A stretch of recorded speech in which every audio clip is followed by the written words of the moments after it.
Cara, do ponto de vista bíblico mesmo, do ponto de vista espiritual, você vê como pastor algum tipo de sinal? Essas guerras, elas te dizem alguma coisa? Esse momento que a gente está vivendo esquisito no mundo, isso te diz alguma coisa, assim, do ponto de vista espiritual? Boa pergunta.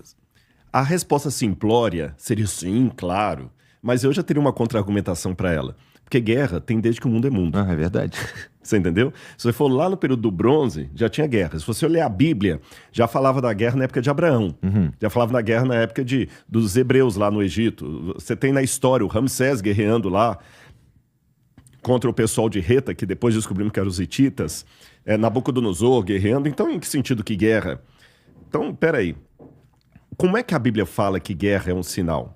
Quando você vai para o Evangelho de Mateus, capítulo 24, ou Lucas, capítulo 21, ou Marcos, capítulo 13, porque é o mesmo discurso de Jesus registrado nos 3 evangelhos, Jesus fala sobre as projeções do que haveria de acontecer no mundo. E ele diz assim, abro aspas, certamente ouvireis falar de guerras e rumores de guerras. Não vos assusteis, porque é necessário que isso aconteça, mas ainda não é o fim. Então olha que interessante, Jesus falou que as guerras viriam, mas que o fim não estava atrelado a isso.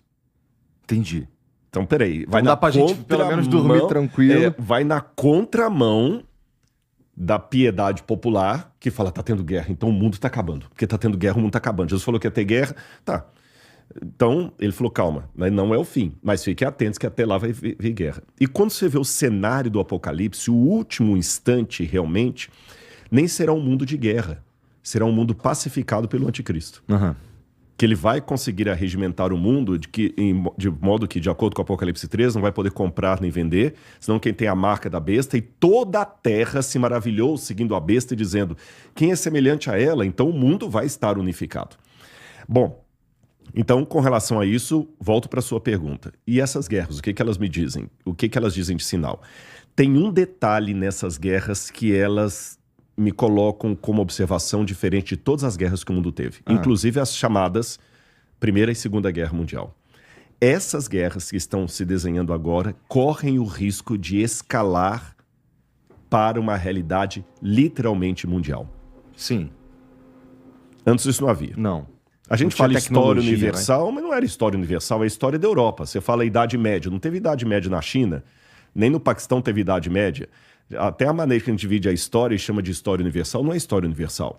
Você chama de Primeira Guerra Mundial e Segunda Guerra Mundial, mas não é. O México não participou. A Argentina não participou. Como é que é Guerra Mundial? Tem um monte de país que não participou, foi uma minoria, e foram guerras europeias. Nós tivemos uma visão muito eurocêntrica do mundo. O que acontece na Europa é como se fosse o mundo inteiro, e não é verdade.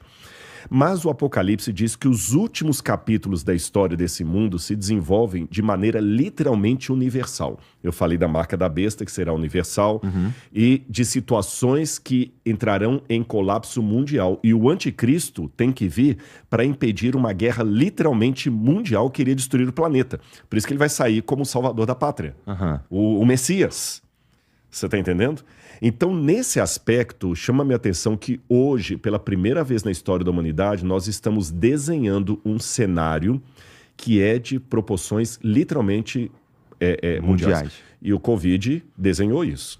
Porque no Covid estava o palestino usando máscara, o israelense usando máscara, o cara que votou no Bolsonaro estava de máscara, o que votou no Lula estava de máscara, o cara que é ateu estava de máscara, o cara que era crente estava de máscara, o católico estava de máscara, o pai de santo estava de máscara, todo mundo. O Covid mostrou que agora as proporções de crises são mundiais. Então, hoje, realmente, eu tenho um detalhe que me põe para pensar. Entendi. Olha, isso aqui é inédito. Isso aqui é inédito, mas vamos ficar esperto. Eu entendo, e está escrito na Bíblia desde sempre essa ideia, na verdade, esse relato, não é um relato, essa revelação que haverá paz. E chama a minha atenção, e eu acho interessante que o anticristo, que a princípio, bom, que é o cara, tá aí no nome, o cara é contra Cristo, contra Jesus Cristo. Ele é, a princípio, seria alinhado com o diabo. Sim, né? sim. E o papel dele, no fim, é pacificar tudo, né?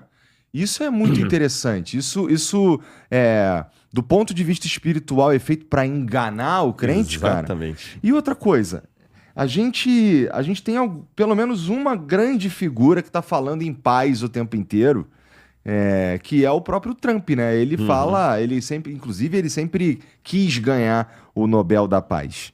Então a gente está vivendo um momento que é para pelo menos quem acredita na Bíblia e nas revelações... Vê uma possibilidade, né? Olha para isso e fica, o que está acontecendo aqui, cara? Mas esse momento do que está acontecendo aqui, eu também imagino que a gente já passou por ele algumas vezes. Né? Eu estou tentando lembrar aquele... Acho que era o Caruso, se eu não me engano era o Caruso, o cartunista, que fazia o Zé Apocalipse. Depois pode dar uma checada. A galera, nas redes sociais, ó, no chat aí, pessoal, se vocês lembrarem quem é o Zé Apocalipse. Era um personagem do jornal Globo, sempre tinha as tirinhas do Zé Apocalipse. Eu tô tentando lembrar quem foi que... Descobre pra nós aí, Vitão. E ele tinha um personagem que o Zé Apocalipse, ele tava com uma placa escrita assim, Saddam Hussein é a besta do Apocalipse. Aí no segundo quadrinho o sujeito falou assim, mas você falou semana passada que era o Ronald Reagan? Aí no terceiro quadrinho ele falou assim, não é que eu trabalho com a versão da moda. Entendi. Quer dizer, então a gente tem que cuidar também, porque o Macron já foi chamado que seria a besta do Apocalipse, Adolf Hitler foi colocado como sendo a besta do Apocalipse, Napoleão já foi colocado como sendo a besta do Apocalipse, eu falei do Saddam Hussein, né? Então, quer dizer, eu tenho hoje reserva de ficar colocando um carimbo na testa do sujeito, é esse papa, é esse presidente, é esse líder soviético, porque já teve muitas, sabe, aquela Pedro e o Lobo, vem o lobo, o dia que o lobo vem mesmo ninguém acredita. Que os Estados Unidos têm uma hegemonia no cenário mundial e provavelmente final, é reconhecido por muitos teólogos. Muitos teólogos veem um papel estadunidense em Apocalipse capítulo 13. Tem muitos teólogos que enxergam isso aí, porque uma coisa que está já patenteada na história do cristianismo é o seguinte, o anticristo, primeira coisa, o anticristo ele tem que nascer dentro do seio do cristianismo. Não pode ser fora. Até quando você colocou a palavra anticristo, é interessante que anti em grego não é apenas contra, é aquele que é contra e usurpa o lugar de. Entendi. Tá certo? Então o anticristo é alguém que usurpa o lugar de Cristo. E ele é chamado por Paulo, João, os dois que falam mais do anticristo, como sendo um ser apóstata. O que é um apóstata? Um ser que saiu do meio do povo de Deus. Então é como se eu falasse assim, qual a primeira condição para morrer? É estar vivo. Qual a primeira condição para adulterar? É estar casado. Solteiro não adultera, ele fornica. Você está entendendo? Então, qual a condição para ser um líder anticristo apóstata? Ele tem que ter sido parte do povo de Deus. Então, é uma ruptura do povo de Deus. E tudo indica que isso nasce na Europa, porque João fala que a mulher prostituta que se assenta sobre a besta, ela fala, é a mulher, é a cidade que domina sobre os reis da terra. E diz que essa mulher é descrita no Apocalipse como uma prostituta que se assenta sobre 7 montes. Qualquer estudioso de história romana, na primeira página do livro, vai ver que em história que Roma era a cidade que dominava o mundo inteiro e ela é descrita como uma mulher que se assenta sobre 7 colinas. Pode dar uma googada aí, você vai ver. Você entendeu? Usar o chat GPT agora é a inteligência artificial, né? Roma é a mulher que se assenta sobre 7 colinas. Está em Apocalipse 17. Então não precisa ficar inventando demais. É um computador da ONU, é a Greta, você entendeu? Eu não preciso ficar fazendo exegese de almanaque, de revista, né? Bom, então já sei que é essa. E tem uma outra besta que ela é o oposto dessa, que essa surge do mar, a outra surge da terra. Parece que é um novo mundo dominado ali pelos Estados Unidos. Agora, um detalhe também que eu ia dizer sobre isso aqui, deixa eu só... É literal esse surge do mar? Não, porque na Bíblia o mar é símbolo de povos, nações. Então quer dizer que é um conglomerado de vários povos. E o Mediterrâneo era assim chamado. Tanto é que o nome Mediterrâneo é Mare Nostrum. É o mar nosso. Eu lembrei o que eu ia falar. Nessa questão que você falou do anticristo vem para enganar os crentes, quando você lê o Apocalipse, você vê que o Apocalipse pode ser, entre aspas, resumido entre uma contrafação do poder de Cristo.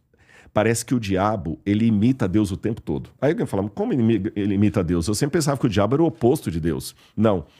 Se eu fizer até uma leitura psicológica, o diabo é aquele fã que tem ódio, que mata o John Lennon, você entendeu? Mas usa o corte de cabelo do John Lennon, ouve todas as músicas do John Lennon e veste a mesma roupa do John Lennon. E tem a camiseta escrito John Lennon, te amo. Parece que o diabo é assim em relação a Deus. Ele imita as coisas de Deus, mas não imita o caráter e a bondade de Deus. Porque há dois tipos de imitação. Há aquela imitação normal, que é a imitação que as suas filhas têm em relação a você, sua esposa, que você vê assim, gente, ela senta do jeito que eu sento. Tinha um amigo meu que uma vez ele falou que ele tinha mania, sempre que ele estava no banheiro, ele escovava os dentes, ele batia a escova 3 vezes assim para enxugar e colocava lá. Um belo dia ele viu a menininha dele também escovando os dentes, batendo 3 vezes. Essa imitação é saudável, é a imitação de alguém que você vê, você se inspira na pessoa, porque você vê nela um modelo de vida, tá certo? Então é nesse sentido que a gente deve imitar a Deus. Paulo falou, sede meus imitadores como eu sou imitador de Cristo. Bom, agora existe uma outra imitação, que é a imitação patológica, é daquele fã que quer matar o cara, que ele quer tomar o lugar dele, sabe? É daquela pessoa que ele fica te imitando, ele vê o seu jeito de falar, ele imita o seu podcast, mas é porque ele quer ser o seu concorrente, ele quer assumir o seu lugar, ele tem inveja de você. E essa imitação também, muitas vezes, é a imitação do engano. É a bolsa Louis Vuitton da 25 de março, que é igualzinha à verdadeira, só que não tem a qualidade da verdadeira. É nessa segunda situação que o diabo imita Cristo. Entendi. Ele imita não porque ele se inspira em Cristo, mas que ele quer ser uma bolsa parecida, porém sem a qualidade. Aí você vê no Apocalipse muitas coisas. Vou dar alguns 2 ou 3 exemplos. Cristo aparece no Apocalipse como sendo um cordeiro que estranhamente estava degolado, porém estava vivo, que ele ressuscitou. A besta do Apocalipse também tem uma das cabeças degoladas, mas está viva, imitando a Cristo. O cordeiro é Cristo, lembra na Igreja Católica eu falei, o cordeiro de Deus que tira o pecado do mundo, citando o Evangelho de João. A besta é descrita como tendo aparência de cordeiro, mas falava como dragão. O cordeiro, ele coloca um selo dele na testa de todos os seus seguidores. A besta coloca a marca na testa das pessoas. Então você vê muito imitação. Então o anticristo é alguém que vai parecer o Cristo, ele vai falar como Cristo, ele vai ensinar como Cristo e vai ser um ser que vai levantar de dentro do cristianismo e vai enganar aqueles que forem enganados. Então, no final das contas, o discernimento vai ser espiritual.